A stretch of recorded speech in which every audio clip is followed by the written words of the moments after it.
میں آج ہی اعلیٰ حضرت فاضل بریلوی رضی اللہ تعالیٰ عنہ کا یہ قول پڑھ رہا تھا. کسی نے سوال کیا آپ سے سورہ ملک کے بارے میں، تبارک کے بارے میں، تو آپ نے کیا نفیس جواب ارشاد فرمایا. اے میرے عزیزو، اس کو پڑھ لو یا مجھ سے سن لو، تمہارا تسلی سے سینہ چوڑا ہو جائے گا. فرماتے ہیں کہ جو بندہ اپنی زندگی میں سورہ ملک کی تلاوت کرتا تھا، تبارک جس کو آپ تبارک کہتے ہیں، 29ویں پارے کی شروعات سب سے پہلی سورہ، یا اس کے گھر والے اس کے لیے تلاوت کرتے ہیں، کہا جیسے ہی تمہاری روح قبض ہوئی، تمہارا انتقال ہوا، تمہارے عزیز تمہیں لے جا کر کے قبرستان میں دفن کراتے ہیں. تمہارے عزیز ہی صرف سفید کپڑے میں دفن کر کے آ جاتے ہیں، پھر تمہارے اوپر مٹی ڈال کر کے آتے ہیں. ایسے حالات میں کون جاتا ہے تمہارے ساتھ؟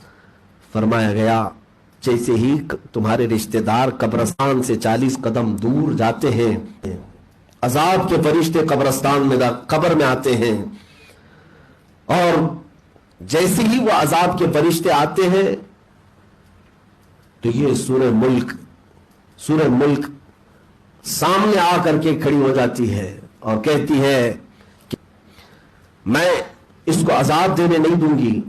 یہ سورہ ملک ایک حسین شکل میں آتی ہے تو عذاب کے فرشتے کہتے ہیں، کبھی سامنے سے آتے ہیں کبھی پیچھے سے آتے ہیں، لیکن وہ سورہ ملک جو ہے ہر جگہ ان کے سامنے آ کر کھڑی ہو جاتی ہے. توجہ چاہتا ہوں، کون سی چیز تمہارے ساتھ جائے گی اور تم کیا کمانے میں لگے ہو. سورہ ملک کو اتنی طاقت دی جاتی ہے، حدیث پاک میں ہے، قبر میں آ کر کے فرشتوں سے جھگڑا کرتی رہتی ہے، عذاب کے فرشتوں سے، کہ نہ میں عذاب دینے نہیں دوں گی. پھر وہ عذاب کے فرشتے کبھی دائیں سے کبھی بائیں سے کبھی آگے سے کبھی پیچھے سے، ہر جگہ یہ سورہ ملک ان کا مقابلہ کرتی. اخیر میں وہ عذاب کے فرشتے کہتے ہیں اے سورہ ملک، ہم خود سے نہیں آئے، اللہ کے حکم سے آئے ہیں، اللہ نے ہمیں بھیجا ہے، ہم اس کو عذاب دیں گے، اس کے گناہ ہیں، اس کی سیئات ہیں. اب سورہ ملک کہتی ہے توجہ، اچھا تم اللہ کے حکم سے آئے ہو، تھوڑی دیر انتظار کرو، میں خود اللہ سے بات کر کے آتی ہوں، میں اللہ سے بات کر کے آتی ہوں. یہ سورہ ملک جاتی ہے اللہ رب العزت کی بارگاہ میں اور عرض کرتی ہے کہ مولا، کیا تو اس بندے پر عذاب کے فرشتے بھیجا جو مجھے ہمیشہ تلاوت کیا کرتا تھا، جس کے گھر میں میری تلاوت ہوتی تھی؟ کیا تو اس بندے پر عذاب کے فرشتے بھیجا؟ رب تعالیٰ فرماتا ہے کہ ہاں، اس کے کچھ گناہ تھے، اس کے کچھ سیئات تھے، اتنی سزا اسے دی جائے گی. سورہ ملک کہتی ہے نہ مولا، اس بندے کو تو عذاب نہ دے، میری سفارش قبول فرما لے. رب تعالیٰ فرماتا ہے عذاب کے فرشتے جا چکے، قبر میں عذاب ہوگا. اب سورہ ملک کیا کہتی ہے سنو. میں یہ حدیث پڑھ رہا تھا تو عجیب سی کیفیت تھی. یہ سورہ ملک کے بارے میں میرے آقا فرماتی کہ مولا سے، رب تعالیٰ سے جھگڑ پڑتی ہے اور کہتی ہے اے رب ذوالجلال، اگر تو اسے عذاب دے گا ہی تو پھر تو اپنے کلام سے مجھے باہر کر دے.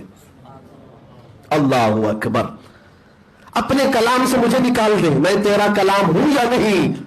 رب تبارک و تعالیٰ فرماتا ہے سورہ ملک، تیری سفارش میں نے قبول کر لیا، جا واپس.